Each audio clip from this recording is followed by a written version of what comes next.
Right, okay, Tottenham 1, Liverpool 3. And before we get into anything, it's just important to say that, yes, we only have ourselves to blame for that because Liverpool were there for the taking.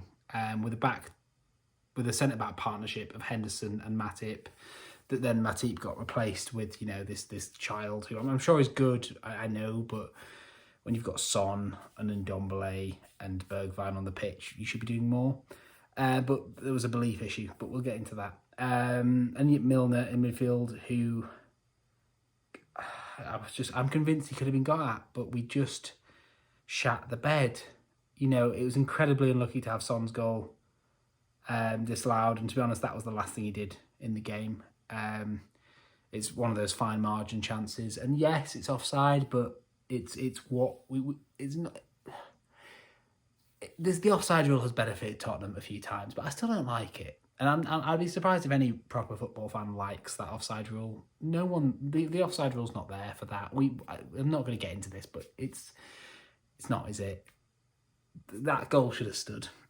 It doesn't by the rules, but it should. Just fix that fucking rule. And then the mix up between Lloris and Dyer caused the first goal. A bad save from Lloris cost the second goal, and Rodon fucked it for the third goal. And in between that, Tottenham and Liverpool could have both had a goal that was both ruled out.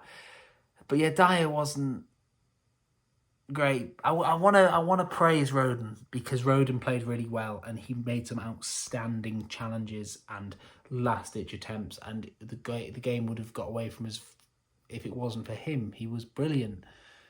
Just unfortunately, he then fucked it. But, it's fine because it was 2-1 anyway. As soon as Kane came off, belief was gone, and that was the game done. Son didn't come alive at all. I didn't see Lamela once. I understand we brought Winks on to try and control the midfield a bit more, because I think in the first half, Ndombele and Hojbjerg controlled the midfield against Thiago, Wijnaldum and Milner.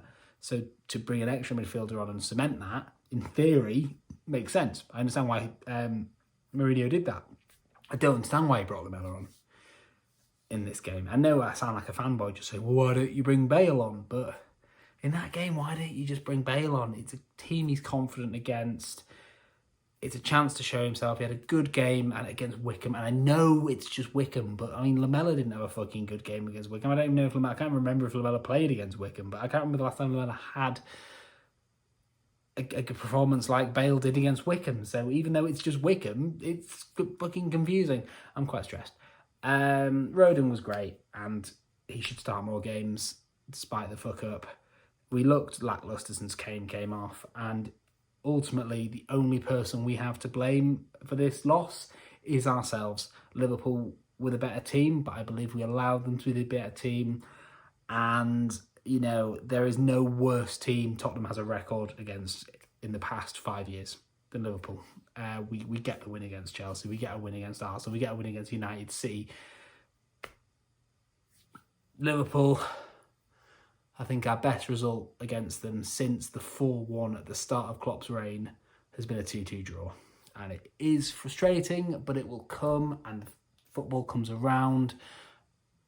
That's how it works, and it'll happen. But for now, it's a sad day.